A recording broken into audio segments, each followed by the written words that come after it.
नमस्कार, स्वागत आहे तुमच्या सर्वांच्या आपल्या एका नवीन व्हिडिओमध्ये। आजच्या व्हिडिओमध्ये आपण एक लाकूड कोळसा शेगडी पाहणार आहोत।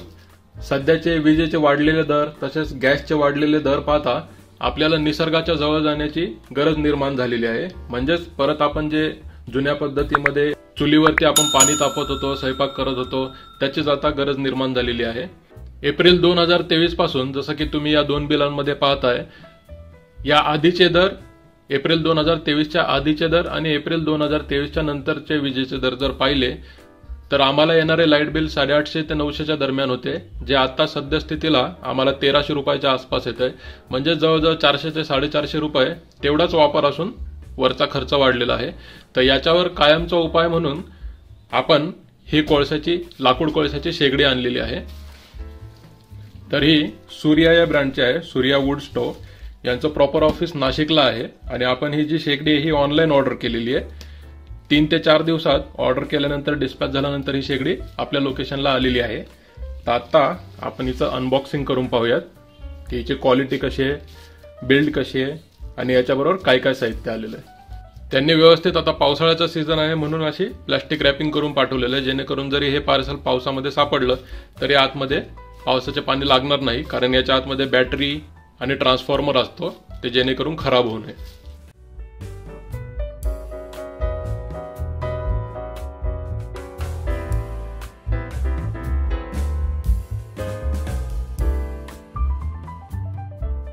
तर आपण याचा बॉक्स ओपन केलेला आहे आणि बॉक्स ओपन करताच आपल्याला आपली ब्रँड न्यू शेगडी इथं दिसत आहे। सूर्या वूड स्टोवचं ब्रँडिंग त्यांनी केलेलं आहे आणि ही कंपनी ISO सर्टिफाईड सुद्धा आहे। इथं खाली त्यांनी त्यांच्या कंपनीची लिंक दिलेली आहे गुगलवरची। तर आता आपण या शेगडीला बाहेर काढूयात। शेगडी आपण बॉक्समधून बाहेर काढून घेतलेली आहे आणि तुम्ही पाहू शकता शेगडीचा हा जो चेंबर आहे जिथं मेन बर्निंग होतं, म्हणजे जिथं आपण कोळसा किंवा लाकूड वगैरे टाकतो ज्वलनासाठी, ते चेंबर आता ही जी वाटी आहे ही मोठी केलेली आहे। आधी ही वाटी खूप छोटी यायची आणि हे जे फीडिंगचा प्लॅटफॉर्म दिलेला आहे यांनी, हा पण चांगला ब्रॉड दिलेला आहे, जेणेकरून एखादं मोठ्या साईजचं लाकूड पण आपण ज्वलनासाठी इथून आतमध्ये सारू शकतो। आणि ह्या ज्या 4 प्लेट आहेत, 1 2 3 4 किंवा स्टँड काही पण म्हणा तुम्ही, हे स्टँड पण मजबूत क्वालिटीचं दिलेलं आहे। थिकनेस पण याची खूप छान आहे। याच्याबरोबर ही एक चार्जिंगची केबल आलेली आहे, अंदाजे 1.5 मीटर पर्यंत याची लांबी असू शकते। इथं सूर्या वूड स्टोवचं ब्रँडिंग, त्यांचं ISO सर्टिफिकेशन आणि त्यांची वेबसाईटची लिंक दिलेली आहे। याच्यावरती जाऊन सुद्धा तुम्ही ऑर्डर करू शकता किंवा युट्यूबवर अनेक यांचे व्हिडिओ अवेलेबल आहेत। तर त्याच्यामध्ये प्रत्येक व्हिडिओमध्ये त्यांनी त्यांचा मोबाईल नंबर दिलेला असतो, त्याच्याद्वारे व्हॉट्सअपवरती संपर्क साधून ते तुम्हाला गाईड करतात पुढे काय करायचं, पेमेंट कसं करायचं, ऑर्डर कशी करायची। तर त्याच्यावरून पण तुम्ही ऑर्डर करू शकता। हे जे 2 पोर्ट इथे दिसत आहेत तुम्हाला, इथे ही वायर लागते चार्जिंगसाठी। जेव्हा ही शेगडी नवीन येईल तुमच्या घरी तेव्हा वापर न करता पहिले ही शेगडी ही वायर लावून कमीत कमी 5 तासासाठी तरी चार्जिंग करून घ्या। साईडला जर पाहायचं झालं तर इथं एक नॉब आहे, हा स्पीडचा नॉब आहे। 1 2 3 स्पीड आहे त्याला। म्हणजे तुम्हाला आपण जसं LPG सिलेंडरची गॅसची शेगडी वापरतो त्याला कसे सेटिंग असते हाय लो, तसेच हे 1 2 3 असे स्पीडचे सेटिंग आहेत। जर तुम्हाला भाजी वगैरे करायची असेल तर इथं 1 आणि 2 मध्ये ठेवू शकता, आणि जर तुम्हाला आंघोळीसाठी पाणी तापवायचं असेल तर हे डायरेक्ट 3 वरती पण टाकू शकता। हे 1चं स्पीड आहे, 2 आणि 3। हा जो आता तुम्हाला आवाज येतोय हा याच्यामध्ये खाली जो फॅन लागलेला आहे, हा जो फॅन लागलेला आहे याचा आवाज येतोय। हा फॅन आता 3च्या स्पीडवर चालू झालेला आहे। तर या फॅनचं स्पीड किती इफेक्टिव्ह आहे आणि फॅनची मोटर किती चांगली आहे हे दाखवण्यासाठी मी एक कागदाचा छोटासा पीस घेतलेला आहे। हा आपण बर्निंग चेंबरमध्ये टाकूया इथं आणि शेगडीचं जे स्पीड आहे 1 2 3 ते चालू करून बघूया। हे 1चं स्पीड आहे, तुम्ही पाहू शकता कागद कसा झालेला आहे खालून हवा येत असल्यामुळे। आता आपण 2च्या स्पीडवरती टाकूयात आणि हे 3चं स्पीड।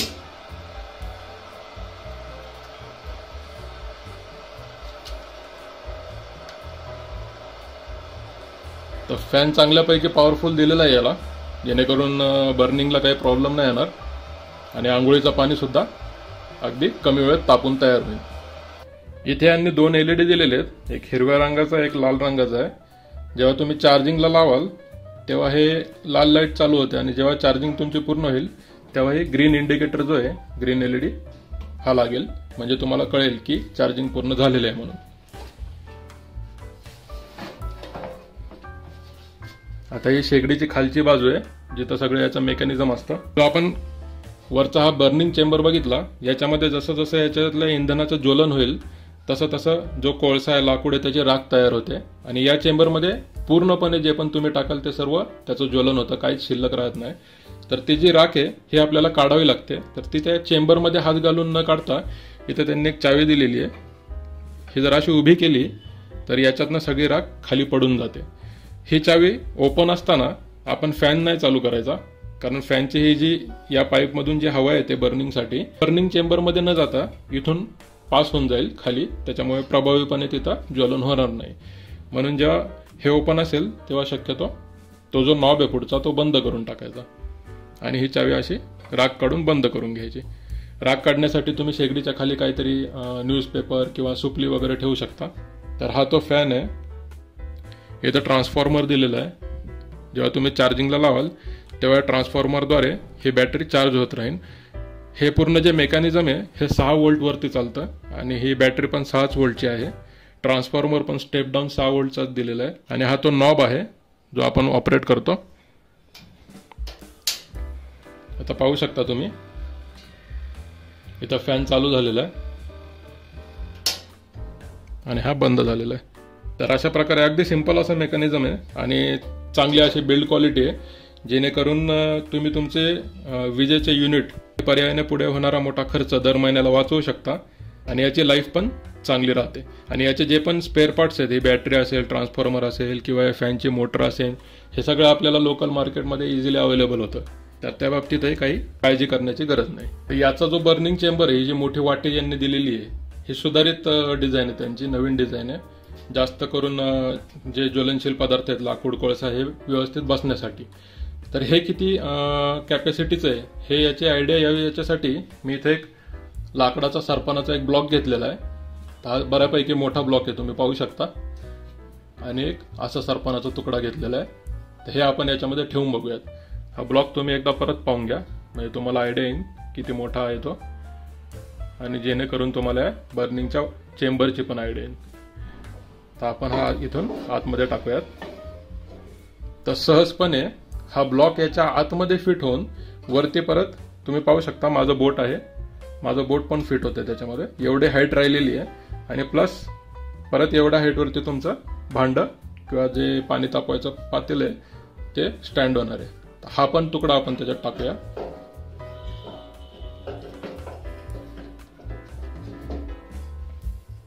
त्याच्यावरून तुम्हाला सहज आयडिया आली असेल की हे जे नवीन सुधारित डिझाईन आहे हे खूप छान कॅपॅसिटीज आहे आणि जेवढं जास्त लाकूड किंवा कोळसा याच्यामध्ये बसेल तेवढ्या दीर्घकाळासाठी किंवा जास्तीत जास्त टायमासाठी तुम्हाला याच्याकडं परत इंधन टाकण्यासाठी लक्ष द्यायची गरज पण पडणार नाही आणि जास्तीत जास्त काम तुमचं वन टाइममध्ये होऊ शकेल. आता आपण याला कमीत कमी 5 तासासाठी चार्जिंग करून घेऊया, कारण ही नवीनच आलेली आहे. याची बॅटरी एकदा पूर्ण चार्ज झाली की याचं बर्निंगचं काम कसं आहे ते पण आपण पाहून घेऊया.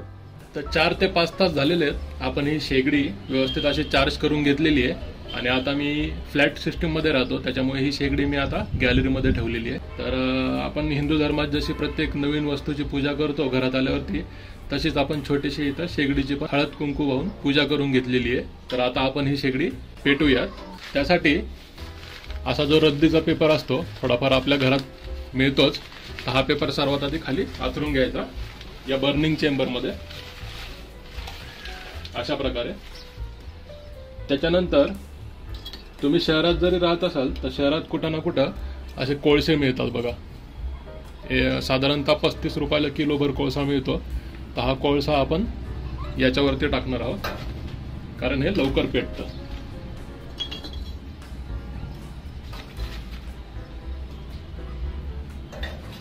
आणि जरी तुम्ही शहरात राहत असाल किंवा गावात राहत असाल तरी अशा प्रकारे नारळ जेव्हा आपण घरी आणतो काही सणानिमित्त, तर त्याच्या असे साल आपण सोलून घेतो. तर ही साल पण टाकून नाही द्यायची, ही ज्वलनासाठी खूप चांगली असते, लवकर पेटते. तर ही पण जपून ठेवायची या गोष्टीसाठी. तर ही पण मी थोडीशी इथं साल टाकत आहे. आणि मी इथे 1 लिटर डिझेल आणलेलं आहे. डिझेल याच्यासाठी वापरायचं आपण की काय असतं, कधी कधी हवा खूप सुटलेली असते किंवा पावसाचे दिवस असतील तर मॉइश्चर असतं हवेमध्ये जास्त, तर हा पेपर म्हणा किंवा ते जे आपण नारळाची साल टाकलेली आहे ते लवकर पेटत नाही. त्याच्यासाठी आपण थोडंफार डिझेल टाकलं की ते पटकन पेट घेतं आणि आपलं पुढचं काम पण जलद होतं. तर हे या डिझेलच्या इथं जे झाकण आहे याला मी छोटंसं होल पाडलेलं आहे. त्या होलमधून आपण डिझेल थोडं टाकूया त्याच्यावरती, फार नाही टाकायचं. आणि आता आपण याला पेटवून घेऊयात.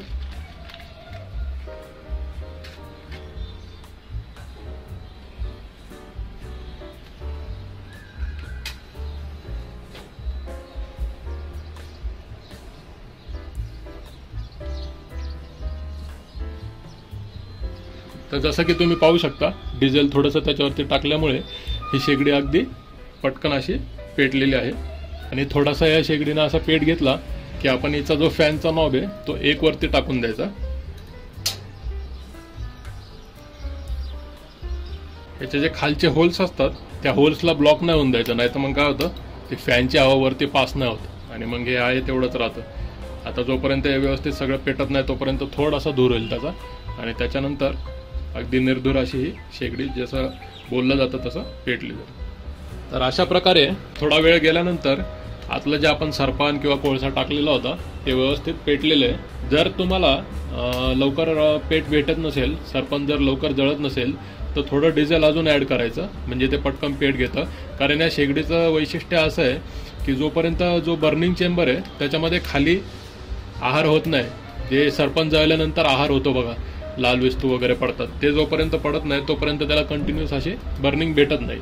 म्हणून ते पडेपर्यंत थोडं थोडं अंतराने डिझेल किंवा रॉकेल जे काय असेल ते टाकून त्याचा आहार करून घ्यायचा. एकदा का त्याचा आहार झाला की मग याला पेटायला काही प्रॉब्लेम होत नाही. आता तुम्ही पाहू शकता टाकलेलं सरपण कसं व्यवस्थितपणे पेटलं जात आहे. तर आपण याच्यावरती पाणी तापवणार आहोत. पाणी तापवण्यासाठी मी असा इथं एक साधारणतः 20 लिटरचा पातेलं घेतलेलं आहे. तर या पातेल्याला तुम्ही काय करू शकता, मातीचा लेप देऊ शकता, हे जळू नये भांडं म्हणून, किंवा अशा प्रकारे तुम्ही जो भांड्याचा साबण असतो व्हिम बार वगैरे त्याचा पण लेप देऊ शकता, म्हणजे जास्त काळ हे भांडं टिकायला आपल्याला मदत होते. तर हे भांडं आता आपण या शेगडीवरती ठेवूयात आणि पाणी ओतूयात तापण्यासाठी.